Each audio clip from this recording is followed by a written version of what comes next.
Hi, sweeties. How are you doing? Welcome to Naya Sim, and thank you all so much for all the love and support. Hope you all are doing great. You all remember there was a post I made some time ago. I probably will find it and link it in the comment section so people can go back to see it, right?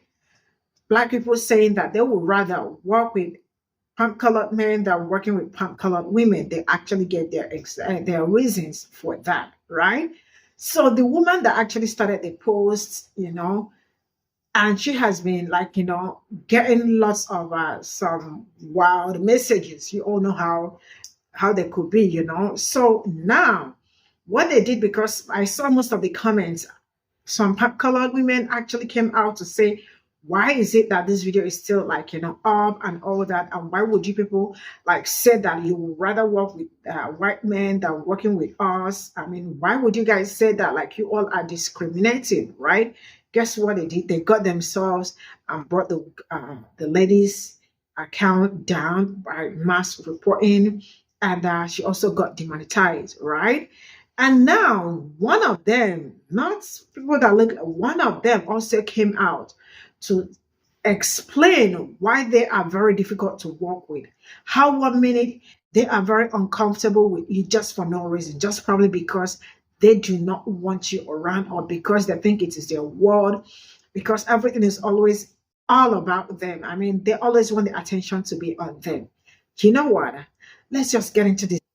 We need to start preparing young women for the workplace drama that involves just a random old lady having one-sided beef with you. Random old white women in corporate America being like the biggest bullies you've ever encountered, like so rude for no reason, is something that nobody on this planet prepared me for. And we need to talk about it, because like, why? For what? Why is a random 45-year-old woman named Linda beefing with me for no reason at all? And let me be clear, when I start a new job, I am a people pleaser. Like, I am overly nice. I want everyone to get along because I don't want to keep going through the whole repeated pattern of like, oh, we're like a big family, like toxic corporate work culture thing that keeps happening. And it's literally the reason like I do freelance work now. I don't want to deal with these weird dynamics in workplaces. Because recently I went down a side of TikTok where it was like women of color coming forward and sharing that white women in corporate America were some of the worst people they have to deal with. And I fully support them because they truly are. Obviously, their reasons for feeling that way are probably a lot different than mine, but they really are. And I genuinely don't know why. Because, like, is it good old-fashioned misogyny? Do they still genuinely, like, believe there isn't enough space in the corporate world for all women, so they have to turn it into, like, a weird competition constantly? I've worked in a number of them now, and there's always at least one woman in there somewhere that is just determined to make your life miserable. One job I had, my boss was a woman, and I noticed that everyone they hired for our department, they purposely hired both women and women who were like super young. And I mean, like, they were either still in college or they had just graduated like that year. Like, they had to be 21, because she had a tendency to really infantilize all the people who reported to her, and like wanted to be like a mentor that people looked up to, but kind of like were never on her level. And I remember one day it slipped out somehow that I was actually 24, and she thought the whole time I was like 20 or 21, and it was just a little bit awkward. That was only where the problems began to start, though, because then one day when she was out of the office and like her boss though was in, he walked in on me doing some random work because I got bored. I finished all my work, so I logged into the back end of the website. We worked in marketing, right? But I have a degree in like UX, UI, and all that other stuff. And since I was bored, I was fixing the coding and whatnot on the back end of the website. Asked my boss if I could do it. She was like, sure, if you've got time, because the website was really messed up. And he walked in, we were chit-chatting, we were having a good time, and he saw that I was doing this and asked me about it, and he was like really impressed. He didn't know that I could do this. And I was like, yeah, I mean, no one's ever really asked me what my background is here at the company. And literally like a few minutes later, after he leaves, I get an email CC'd with like my boss and other people that I've been promoted essentially, aka they're just gonna pay me more. But essentially the message of the email was like, oh, we see that you have a lot of value, that you're important to the company, and we like want to make sure that you stay here. And that's when the problems with my boss, who sat above me, really started. Like, I don't know exactly why, but she started making my day-to-day life very difficult with like menial things for no reason. Like, she would write up all the random mistakes that happened in the office, not always mine, not usually mine. Some of them were hers too, and she would report me to HR, so I'd have to go to HR, and I don't know how to argue that. Like, my boss is saying I did this. Ironically, after that, I then got written up and sent to HR for asking too many clarifying questions about stuff that I should know. However, I was just trying to make sure we didn't have any more mistakes at the company. Like, it started to be a running joke in our department, because I was chill with everyone else in the department, that like at any random given moment I could be just sent to HR to be lectured and yelled at for things that really just didn't make any sense. And it was like a funny running joke in the office, because like everyone else was also starting to have problems with her, so I felt pretty comforted in that fact. But it even got to the point where I was like crying in the bathroom at work most days, and she still yelled at me for doing that because it was unprofessional. But I specifically remember one day, our big boss came back from a lunch with one of our coworkers, and so he was hanging out in like our office, because literally like 6 of us shared an office. It was a really weird setup, but we were all hanging out, having fun. We were joking, we were laughing. He and I were like shooting jokes back and forth, and we were laughing our butts off. I thought it was like a really good day, and then I look over at her in the corner, and she's giving me like the evilest look I've ever seen in my life. And I don't know why. I can't figure out why, but I know that I'm about to be offed once he leaves the room. But after he leaves, she literally just like packs up and leaves for the day. And then the next day I come into the office, and of course I get called into HR. And she has told HR that everyone in our department, all like 7 or 8 of us, apparently have written up that they're uncomfortable with my behavior at work. And I'm sitting here bawling in HR because I have no idea. Everyone hates me, essentially, is what she's saying. Like, no one wants me there. Like, and I don't know what to say to that. And I'm like, could you give me some examples? Like, if I don't want to make everyone uncomfortable, like, could you tell me what I could do to change? They can't give me a single example because there are none. I remember I'm bawling. She says, go take a walk before you go back to the office because, like, I don't want people seeing this. And I was just like, no. I went straight back to the office where all our coworkers were bawling. They're like, what happened? Like, what did you get written up for this time? And I was like, apparently every single one of you filed a report about me. And everyone's looking at each other going, literally no one in here has ever complained about you once. And they were all so sweet and understanding and comforting to me in that moment. Like, I knew they were telling the truth, but I did not want to continue to fight this grown lady and our HR over this. So I just wrote like my 2 weeks notice, and I turned it in the next day and left the company. And I won't lie, slowly but surely, pretty much everyone left after me because they also had these problems. But I've definitely experienced like stuff like this in other companies too, and I just don't understand, like, do they just not think we can all coexist? Is it because it's like marketing, and like marketing's considered a young person's game, so they feel threatened? Like, I don't know, but it's wild, and no one tells you that this is going to be another thing you get to deal with later in life. Women of color coming forward and sharing that white women in corporate America were some of the worst people they have. This is not about that creator at all. But if you go look at the comment section from her video, tell me what you notice. Tell me what you notice compared to the conversations being had somewhere else. Tell me what you notice. If I said what I wanted to say about what has happened to my best friend, as you can see from that screenshot in that previous clip, white women did exactly what Rebecca described they were going to do, or one of the fears that Black women have in relationship to white women. They got so mad seeing themselves in the mirror that they reported her account, and now they have affected her pockets.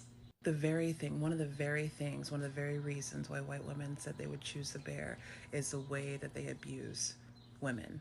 And one way that men abuse women is financially. They will financially abuse women, right? They will maintain how much money they get. They will allot allowances. They will insist on joint bank accounts. They will monitor every single purchase that's made.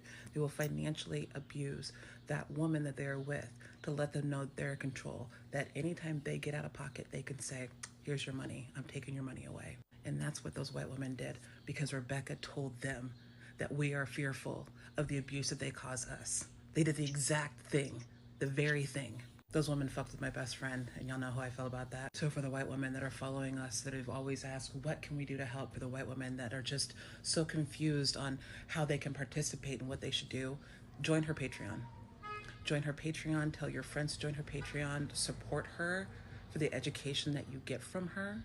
Support her in the fact that she is helping you change your mindset. Invest in what you're learning from. I have said before that people that are against decolonizing, people that are against other people becoming active anti-racist, people that are so steeped in white supremacy, they are louder. They are louder and they are busier, and we see it right now. Rebecca has 350,000 followers, something like that. And that's what it took to get her account banned, because they were that upset. That's how busy they were. So you want to support her? Support her. You really appreciate what you're learning? Show her. Show her. All right, calling all white women who were confused. Calling all white women who were confused. Gather, gather, gather, gather. You know what? Just to make you a little bit more comfortable, I'll drape myself in some colors that are nice and pleasing on the eye. Okay, right. So, I said words that this white woman did not agree with and did not like. And now she wants my entire account banned. That's not SA or rape or all these other things you guys are threatening me with that men are going to do. She thinks everything I've done and worked for and all of this needs to be removed from me because I said something she deems inappropriate, cancelable. This is just one person. Like, this isn't, and I need you to understand that this isn't some crazy lady. I mean, but you know what I mean? Like, this is not an anomaly.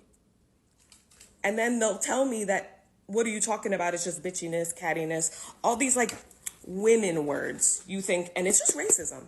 And so if you see me in the comments giving you asterisk racism, because if you call it bitchiness, cattiness, vindictiveness, anything that isn't racist, you're giving it gendered trauma and not racialized trauma. And you don't understand it, so like that's your perspective, and I get that, but whatever. So anyway, because this isn't any of those words. This is racism at work.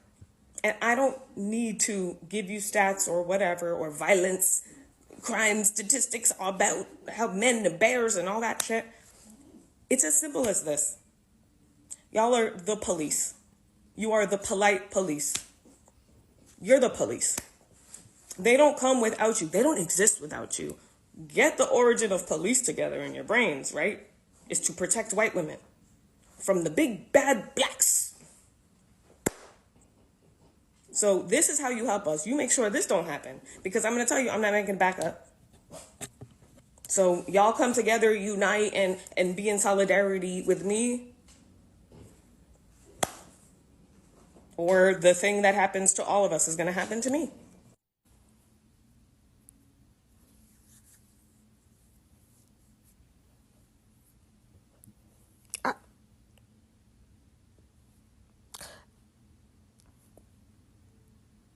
I understand what you're saying. No. And this is a whole issue that we clearly need to address and learn from. You know, this one time, there's one white woman at work, when I told her she was the VP of diversity. And I told her, hey, your HR people are touching my hair at recruiting events for Black MBAs, graduates in business administration, Black ones. We're recruiting them, and your people are touching my hair at the booth. And she said, that's a big topic. Wow. She could have wrote an email. She said that's a big topic and showed me some charts and shit. Anyway, yeah, she was a white woman in charge of diversity. Anyway, so, and this is a whole issue that we clearly need to address and learn from, but not like this. Sorry, I haven't finished it, but I feel like you are, okay, but I feel like is the white man's, well, actually, or it's the white woman's, well, actually. Right. You get what I'm saying. It's early.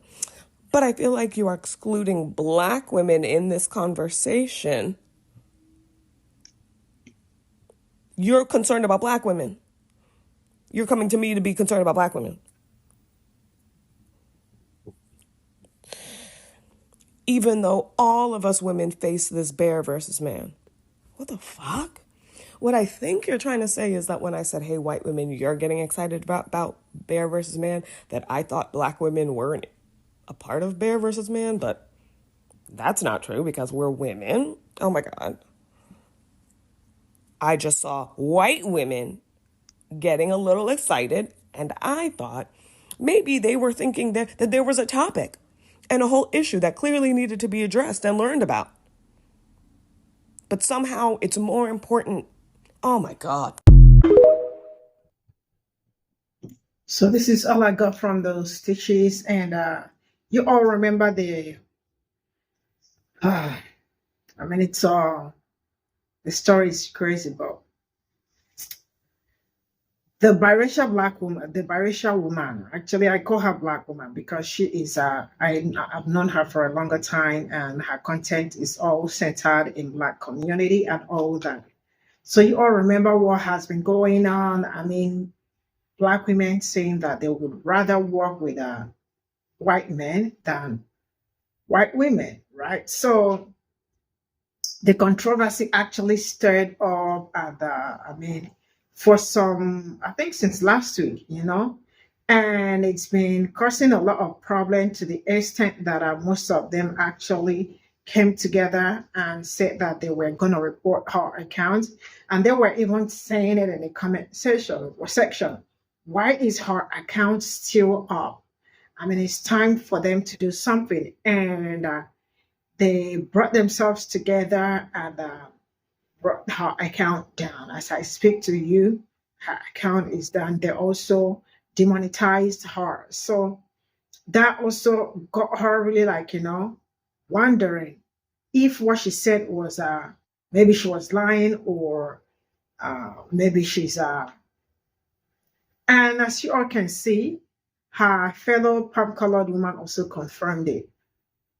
But the truth is that I have also worked with pop colored women in my organization, and I know what they can do. I know what they cannot do, especially when it comes to work. They can they can wake up and be very uncomfortable with you for no reason, but they do this all the time. And the one day, I mean, when you want to do something, I like it when you start something and you finish it. Because I mean, it shows that you've got balls, that you are ready to do something. But when you do something and stop it halfway, I feel like you are really not ready to do it. Now, let me explain why I said this. You can't go behind me to report me and still come to the front and act like we are friends, or come to the front and always smile at me, want to talk with me, want to know what's going on, want to also ask if I am free for tea, for coffee dates, and all that. While behind me, you've already told them that you are, or I make you uncomfortable. And not just only did you do that, you also went around to gather other people, right? To do that. I mean, to say that you are not comfortable with me just for no reason, right? But sometimes we are kind of lucky that probably the people they are reporting you to are someone that knows you really good, or someone that understands that they also do have problems. And they also come to me to tell me this is what is going on, see what is happening. Did anything happen? And you explain that nothing happened. And they are also in shock. Why is it like this? I remember there is actually a black girl like me. I think she's from I can't be Zimbabwe or wherever she came from. Her own that she wasn't lucky enough. They did it to her, and that was how she left. So they have been going around doing something like this. And when I do not blame anybody saying that they might have experienced something, or I mean, some people people cannot wake up to frame you up for no reason. If 90% are saying the same thing, or let's say 60% are saying the same thing, I mean, just look around very well. Something is wrong. So literally everybody is saying that they would rather work with pop colored men than work with pop colored black people saying than working with pop colored women. And they all share their experiences. So they couldn't stomach that. Why would we be the ones? This is to tell you that everything they said is actually true. Because if they could also gather themselves around to stop that young woman's account, that tells you what they can do when they are in the same office with you, and when they start, for no reason, starts feeling uncomfortable, because you all know that their duty all the time is they are never comfortable with people that look like me. So when they start feeling uncomfortable, the best they do is, because you know how their safety is very vital. It is very, very vital, and they do not take their safety for granted. You know what I am saying? I am sure you do, right? And then they strike. We all can do better as humans. Why? Because, I mean, working with you and I am not disturbing you and you are not disturbing me. But just because I do not want you in my space, I mean, we all can be humans, for crying out loud. We all can be adults and do what adults know how to, minding your business and doing your job diligently, and not always wanting to be in people's businesses, because sometimes some people also want to be in people's businesses because they want to know what is going on. And when you do not give them that time and the attention, it turns to something else. That's all I got to say. Let me know what you all think in the comment section and see you all in my next video. Bye for now.